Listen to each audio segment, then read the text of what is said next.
28 through 30. Yeah, I don't have another. Come unto me, all you that labor and are heavy laden, and I will give you rest. Take my yoke upon you and learn of me, for I am meek and lowly in heart, and you shall find rest in your souls. For my yoke is easy and my burden is light.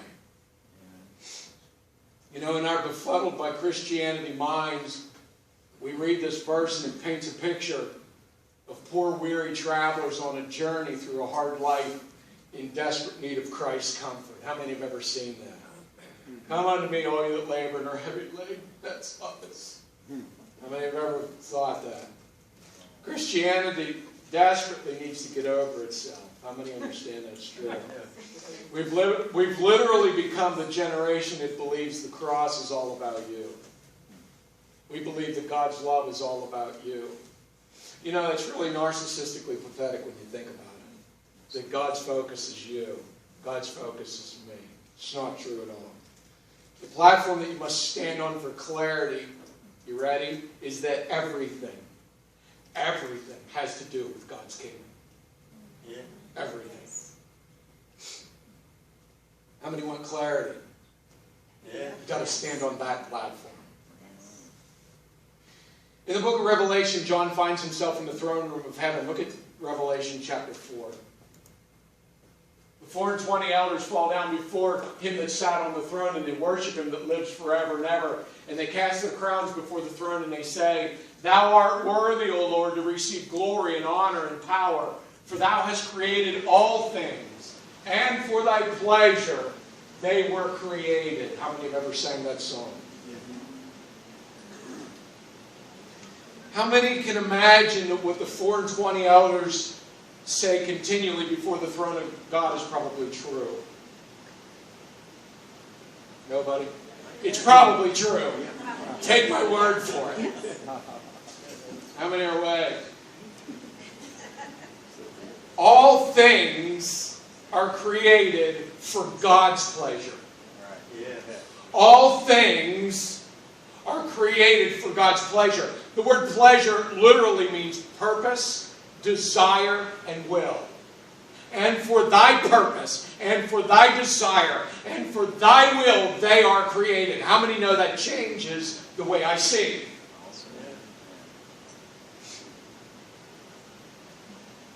How many things were created for God's pleasure? How many is all? How many understand that God didn't paint the sunset for you? It was for His pleasure. How many know that God didn't give the birds song for you? It was for His pleasure. How many understand that Christianity believes that God did all this so that we can enjoy it? God did all this so that He can enjoy it, and you get the chance to stand and watch what He's enjoying. Right. Yeah. You're just like a really fortunate bystander. The word entitled in Webster is believing oneself to be inherently deserving of privileges or special treatment. Entitled. We live in an entitled generation. It was trained by the faith generation. Did you ever look at a child and you say that child is just like their parents, just like their father, just like their mother? How many have ever told their spouse, you're just like your mother, you're just like your father? Nobody here's ever used that line.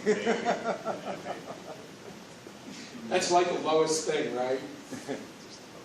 You never want to say it. We live in an entitled generation, but it became entitled because it was taught to think and taught to believe by the previous generation. Look at Matthew 24:3. And as He sat upon the Mount of Olives, the disciples came to Him privately, saying, Tell us, what shall these things be? What shall be the sign of thy coming and of the end of the world? The disciples are asking Jesus about the end of the world. And then Jesus begins to go through a whole list. In Matthew 24, there's a whole list of things that will happen prior to the time when Jesus comes to set up His kingdom. And some of the things He mentions are like wars, rumors of wars, famines, pestilence, earthquakes, and there's all kind of weather patterns that we see. The sun gets turned dark, the moon turns to blood. And every time that these things begin to escalate in the natural realm, how many have ever noticed that the church has always announced the end is near? How many have heard that before? There's earthquakes, the end is near. There's plagues, the end is near. Every time something happens, for all of the last 2,000 years, the church has announced every time something happens that the end is near.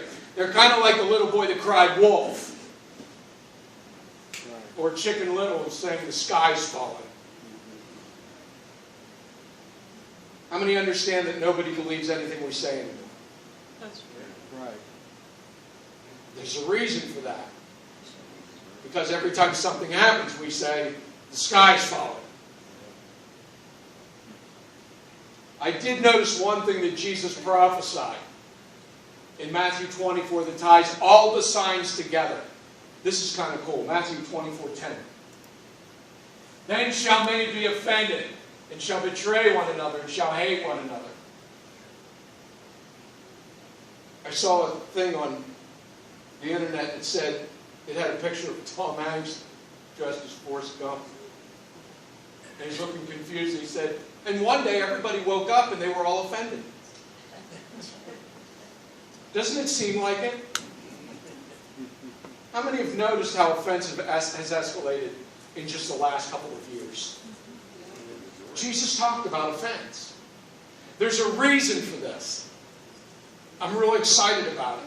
The word politically correct means unoffensive.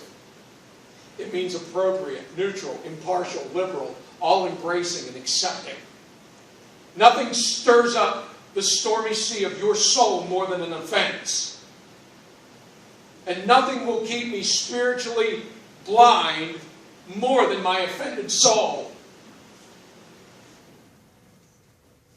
Christianity's great desire and their drive has always been to fix things that are not right. We have a plethora of distractions that are fighting for our attention. We're trying to fix broken lives and broken families and broken hearts and broken churches and broken homes and broken communities and all these broken things. How many have ever heard sermons preached by multitudes of preachers saying our job is to attempt to fix the broken? Because we think that's why Jesus came. Look what Jesus said in John 10:10. The thief comes not but for to steal, to kill, and to destroy. I'm come that they might have life and that they might have it abundantly. The devil likes to break stuff. Why does the devil like to break stuff? We think he's breaking stuff because he's mean. And regardless of whether he's mean or not, I believe he breaks stuff because he knows it's going to keep the religious busy trying to fix it. Makes sense. It's absolutely true. If the church can fix things, then it feels like it's doing the work of God. If we invest into somebody's life and we say, wow, that person has really increased, their life has become more abundant, then we feel like we've fixed it. And then we call that the work of God. Look at Genesis 3:1. Now the serpent was more subtle than any beast of the field which the Lord God had made. And he said to the woman, yea, as God said, you shall not eat of every tree of the garden. The serpent was subtle. The word literally translates in the Hebrew, cunning and crafty. How many understand that the devil's never changed his ways? He's still cunning and crafty. Why? Because it works. Exactly, because it works. If he could deceive Eve, then how many understand he could deceive the church? His way is effective. And he knows it's effective. I want to show you something in Ephesians 6. Finally, my brethren, be strong in the Lord and in the power of his might. Put on the whole armor of God that you may be able to stand against the wiles of the devil.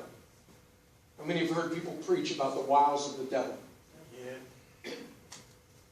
If somebody were to give you a piece of paper and say, okay, you have 2 minutes to write down what you believe the wiles of the devil are.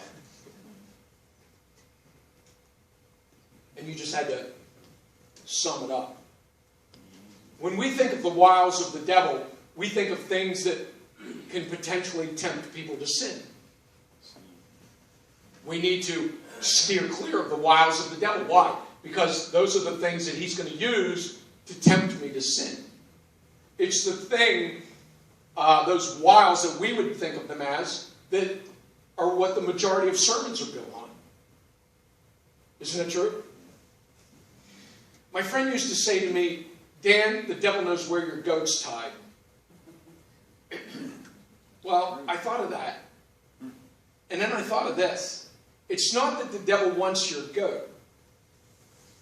He just wants to make you believe that he does, so you'll be continually distracted watching the stupid thing.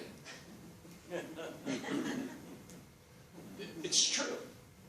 The devil doesn't care if you are involved in sin or not. It's your attention that he's after. It's your attention that he wants. Wiles of the devil. It's the stratagems employed in manipulating or persuading someone to do what we want them to do.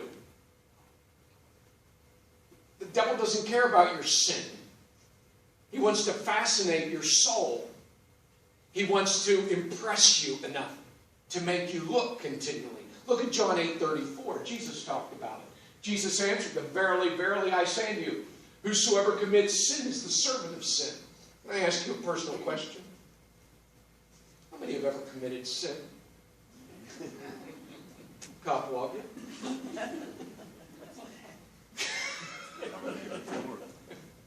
Huh?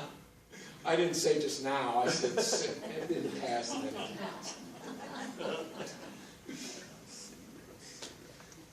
We think when Jesus said this, whoever commits sin is the servant of sin, that he's talking about somebody who is committing sin. That's not what he's talking about. Well, then that's what he said. No, that's what King James said.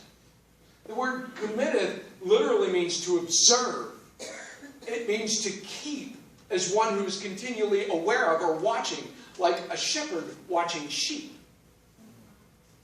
Whoever commits sin or is committed to the watching or the awareness of sin then becomes the servant of sin. See, because if you said to a Christian, have you ever committed sin? Yes, but I've been forgiven. Well, Jesus said you're a servant of sin. No, I'm not anymore. Well, Jesus said yes. But that's not what he was talking about.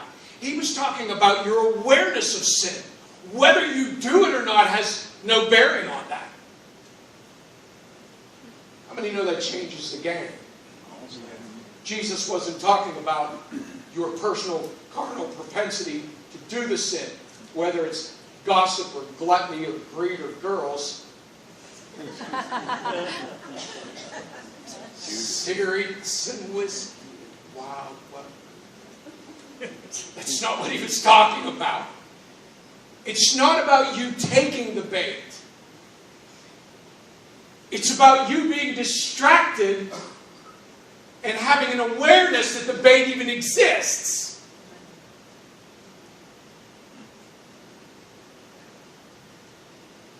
The word fascination is interest or preoccupation. It means attraction or a draw, an obsession. How many understand that Christianity has an obsession with moral failure? What's the big drive of Christianity concerning moral failure? We want to fix it. That's why we want a Christian in the White House, because we know that he can fix it.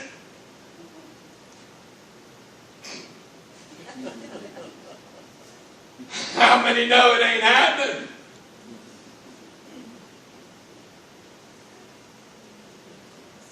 When Jesus was in the White House for 3 years teaching and preaching, did he fix it? Wasn't the nation still a mess when he left? Just saying. I think Christianity suffers from obsessive compulsive disorder. OCD is characterized by unreasonable thoughts and fears that lead to repetitive behaviors or religious compulsions. That's OCD. Not performing obsessive rituals can cause great anxiety. Oh, like I forgot to tell you, this will cause you great anxiety. We won't be here next week. So if your OCD kicks in, go to another church. Just saying. We're really not here. They're having fall festival. And it's not working out. Winterfest. That's what it is. Winterfest.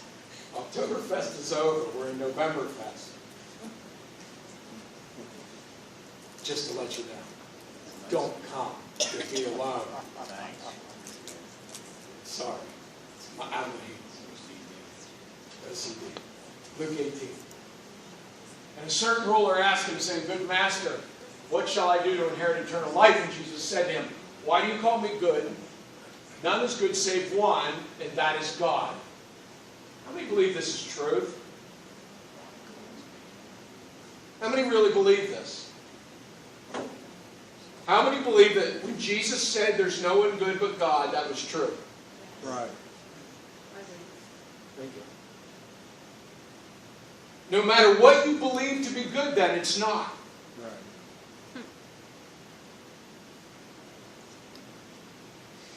What we call good in God's eyes is nothing more than anti-bad. Because if only God is good, then all I have the ability to perform is anti-bad. And anti-bad is what keeps my attention.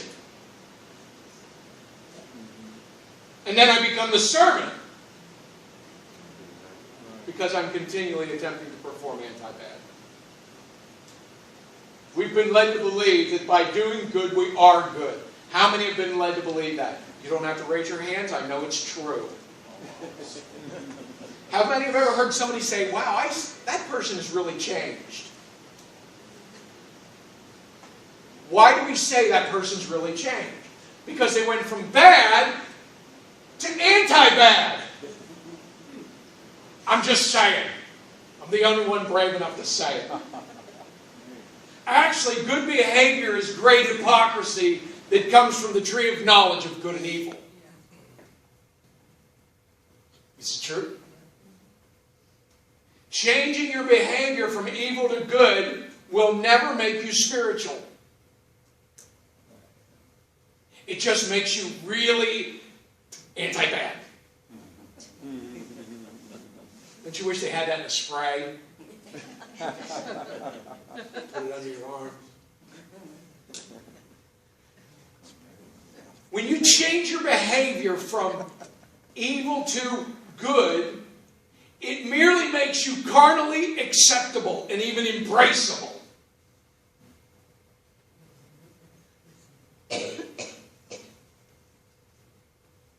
If bad behavior could become good behavior, and if you truly could become good, and the only thing good is God, you would never die.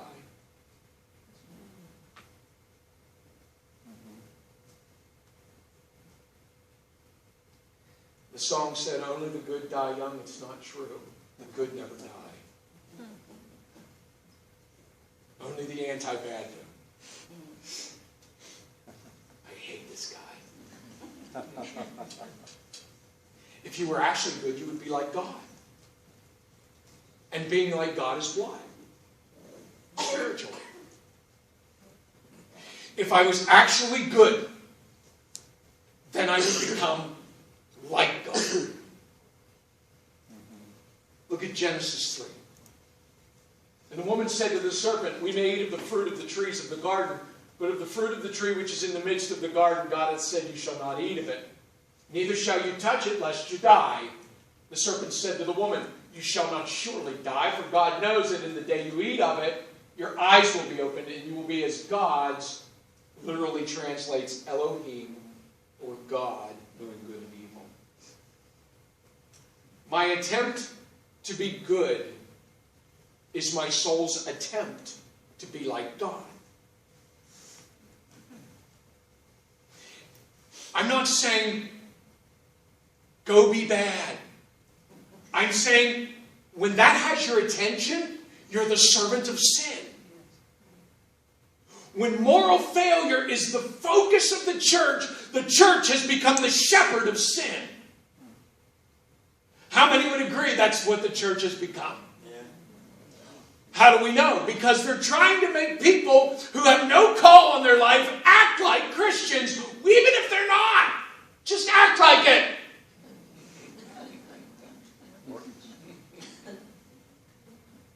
My kids, when they were little, I told this before, but when they were little, we would sit at the dinner table on Sunday after church. And how many are hungry on Sunday after church? It's like, my kids were like angry. Your kids get like the Judah was the ringleader of irritation.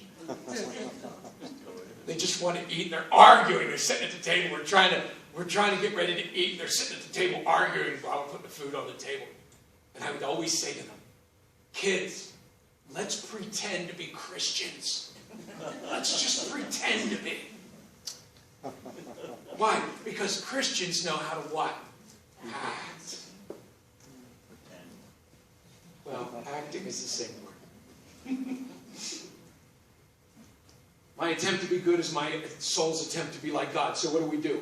We find the most good things in life, and that's what we do. How many find good things and you feel good about yourself if you can do them? Whether it's help or visit or give, whatever. Isaiah 64. We are all as an unclean thing, and all our righteousness is filthy rags. We all do fade as a leaf. Our iniquities like the wind have taken us away. No matter what we do, all of our good is just anti-bad. Was the anti-bad way ever a relevant way? Absolutely. Anti-bad was the Old Testament way, wasn't it? Old Testament men were judged according to their behavior. Is that true? Yeah. It's true. But this was during the season of the law. This way is literally old wine. It's old wine and it's contained in old wine skins. Yes. The way of the law is what the Apostle Paul called old wine. And it's contained in old wine skins. Jesus talked about that too. In the Old Testament, sin was the carnal behavior that offended God. Everybody was afraid to act a certain way. See, that's one of the things that's confused me. Ever since I was a little kid, I've heard preachers say, God's going to have to apologize to Sodom and Gomorrah because this nation is worse than Sodom and Gomorrah. And the reason is because they still live under the law in their mind. It has nothing to do with this nation or the way they act.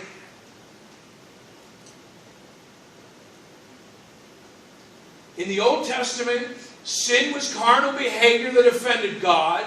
But remember, like we said last week, in the New Testament, sin has to do with error in the way that we see. It has to do with error in my understanding. That's what sin is today. Remember, the angel told Joseph that Jesus was coming. You shall call his name Jesus, for he shall save his people from their sin. Haven't you ever wondered when you read that what the sin of his people was? He shall save his people from their sin. How many would like to know what the sin of Jesus' people is? How many know it's already been prophesied and I'm about to tell you? Hosea 4:6. How many have read this before? My people are destroyed. This is to Hosea. Jesus in Spanish. My people are destroyed for their lack of knowledge. Because thou hast rejected knowledge, I'll reject you. That thou be no priest to me, seeing thou hast forgotten the law of God, I will forget your children. My people are destroyed.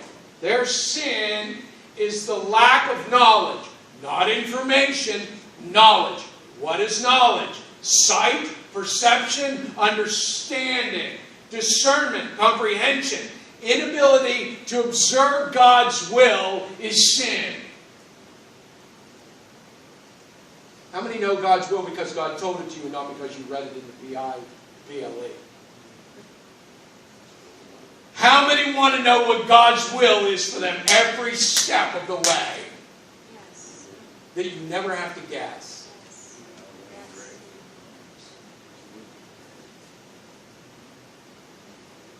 We have a great grasp on Old Covenant ways, but we're absolutely blind to the ways of the Spirit.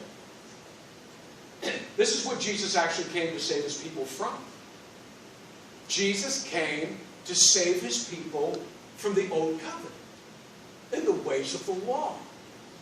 He came to rebirth a people into the ways of the Spirit, which we are totally blind to and unfamiliar with. In the Old Covenant, you know what? I love when God shows me stuff. I'm not the brightest bulb in the package. I'm not. I know you find that hard to be. It's true. Of all the kids my mother gave birth to, if they were in order of dumb to smart, I would be number 6.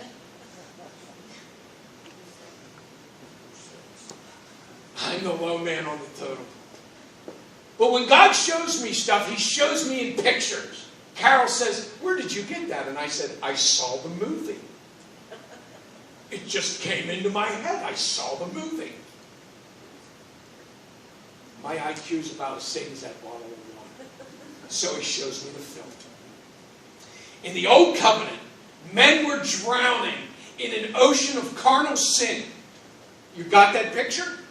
You see men drowning. I saw this. In the Old Covenant, the men are in an ocean. Imagine. An ocean of carnal sin. Drowning. And all of a sudden, God tossed them a flotation device. The law. The law is the flotation device. They could never lose their sin awareness. They had to cling desperately to the flotation device. How many can see that? They know they're still in the ocean. There's potential to drown. So they're clinging to the flotation device, continually aware that the ocean's all around them. Got it? I want to show you, with that picture in mind, look at Hebrews 10, 1 and 2. For the law, having a shadow of good things to come, not the very image of the things, can never, with those sacrifices which they offered year by year, continually make the comers thereunto perfect. For then would they not have ceased to be offered? Because that worshippers once purged should have had no more conscience of sins. How many have read that and not understood it? He said, if you were truly purged, you would have no more conscience of sins. If you were truly purged, I know the church says, yeah, we've been purged by the blood of Christ. If you were truly purged, you would have no more conscience of sin. Literally, the word conscience is the word moral awareness.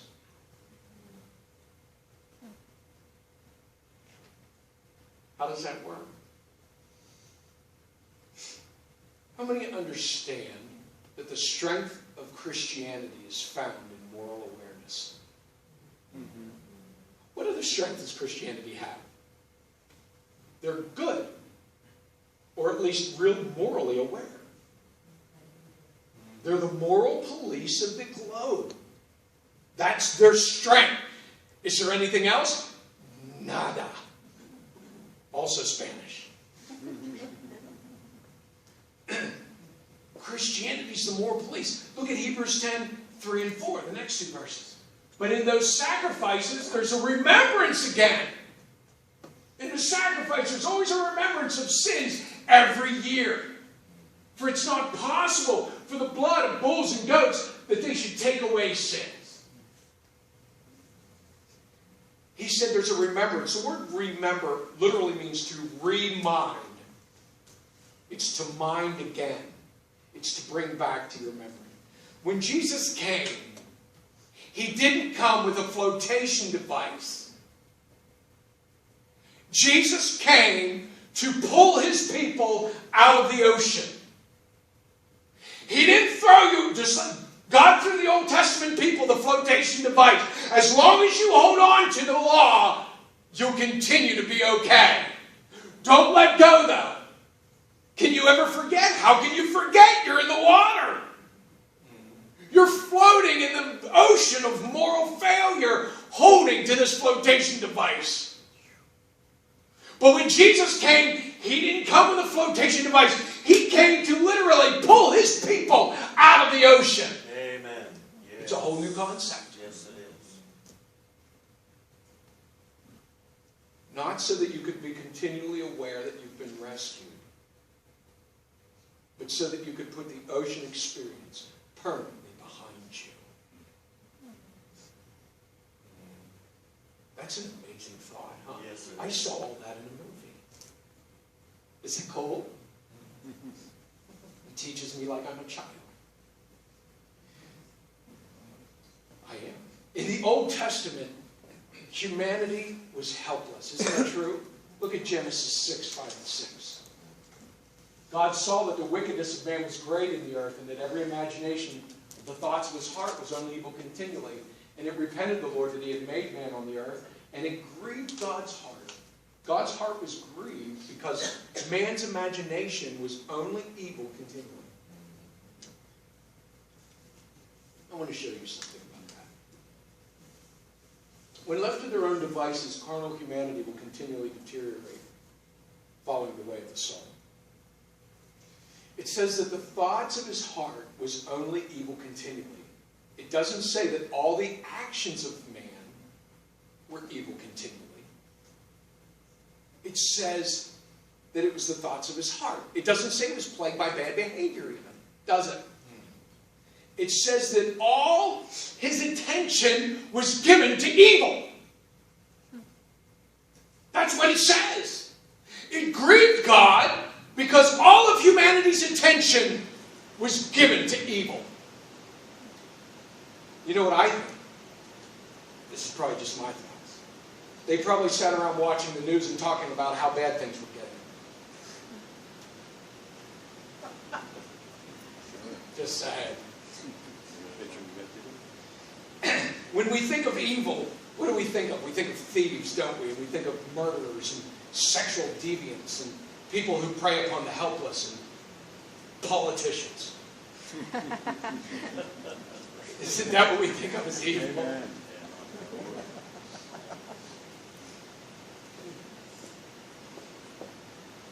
What does God see as evil? What's the greatest enemy of the will of God? Romans 8. They that are after the flesh do mind the things of the flesh, but they that are after the Spirit, the things of the Spirit. For to be carnally minded is death, but to be spiritually minded is life and peace. One more. Because the carnal mind is enmity against God. For it is not subject to the law of God, neither indeed can it be. The carnally distracted mind is the enemy of God. When my mind is distracted by the carnal realm and the failure of the world, it becomes the enemy of God. Because the carnally minded religious way has no ability to do the will of God. All I'm doing is anti-bad. I have no ability. What makes me think that I know what the will of God is? How many know what God's having for lunch? How many know you don't? I think he's eating chocolate. That's what I'd like to have.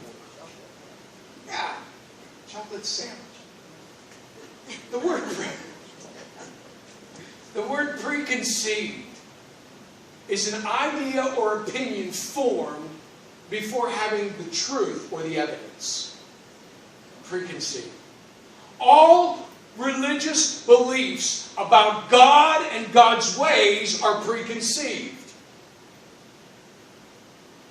all preconceptions are nothing more than carnal assumptions and conclusions.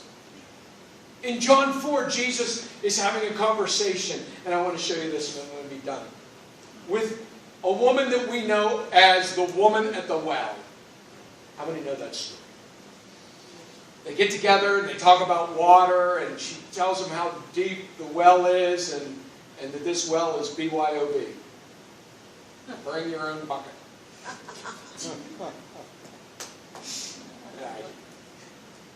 And then the conversation changes, and I want to show you something about this. It's just really cool. Look at John 4, starting in verse 19. The woman said unto him, Sir, I perceive that you're a prophet. Our fathers worshipped in this mountain, and you say in Jerusalem is the place where men ought to worship. Jesus said unto her, Woman, believe me, the hour comes when you shall neither in this mountain nor in Jerusalem worship the Father. You worship, you know not what. We know what we worship, for salvation is of the Jews. But the hour comes, and now is, when true worshipers shall worship the Father in spirit and in truth. For the Father seeks such to worship Him.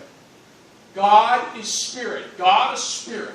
And they that worship Him must worship in spirit and in truth. How many would like to understand this? Me too. The woman says, we worship in Mount Gerizim. That was where they worshiped. The Samaritans worshipped at Mount Gerizim. It was a very important mountain for Abraham, for the Old Testament. And the Jews worshiped on the Temple Mount in Jerusalem. And then she says, who's right? Did you know that all offense comes from self-aggrandizement? How many want to know what that is? It's an exaggerated view of one's own importance or relevance. Has anybody ever said something to you that offended you? It's because it's your opinion. Offense comes when your opinion is resisted by another. How many have ever gotten in a fight with somebody because their opinions didn't match up with yours? How about an argument? How about a little miffed? Look at Joshua 5. It came to pass when Joshua was by Jericho that he lifted up his eyes and he looked, and behold, there stood a man over against him with his sword drawn in his hand. And Joshua went unto him and said unto him, Are you for us or for our adversaries? And he said, Nah. You have no idea, my friend. The captain of the Lord, of the host of the Lord, I am now come. Joshua fell on his face to the earth and worshipped him. Said unto him, What saith my Lord who is serving? How many know this is a way of religion? Religion's black and white. Are you for us or against us? How many know that we think that God's for us and against us? How many know that God does all things for His own pleasure, His own will, His own desire, His own purpose? Are you for us or against us? Either we're right or they are. Someone has to be right and someone has to be wrong. At least we're taught to think that way. We embrace everything that we believe as being truth, and we reject everything that they believe as being deception. This is where we're worshiping, and over there is where they're worshiping. That's what the lady said to Jesus, the woman at the well. Here's where we worship, and over there's where they worship. Who's right? Look what Jesus said in verse 21 of John 4 again. Jesus said to her, Woman, believe me, the hour comes when you shall neither worship in this mountain nor yet in Jerusalem. Worship the Father. A mountain represents the high place of thought and belief and the way you see it.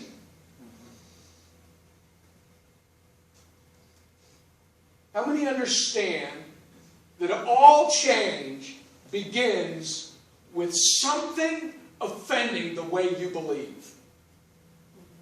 This is so good. And then I die. I am so excited about this revelation. All offense breaks up ground for new seed. Look what Jesus said to the woman at the well in John 4:10. Jesus answered and said to her, if you knew the gift of God and who it is that said to thee, give me to drink, you would have asked him and he would have given you living water.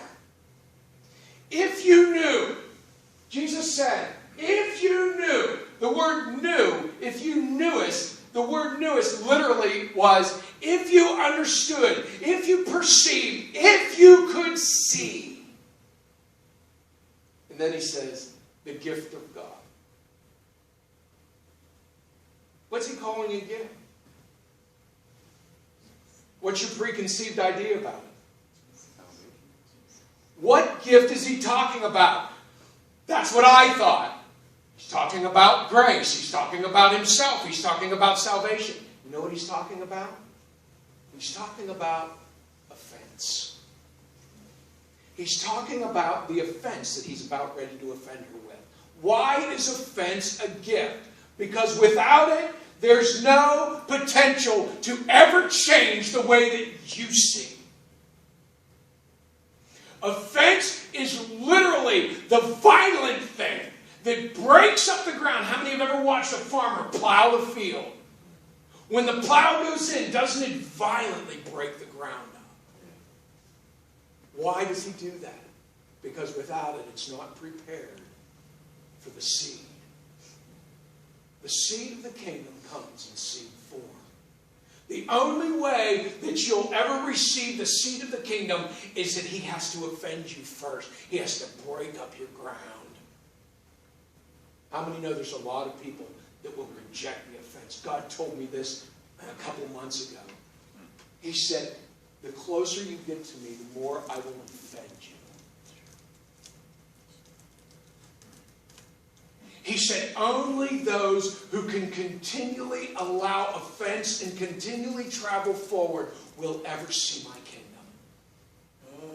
I use offense to break up your stony, hard heart and plant new seed. And only those who are willing to be offended will ever see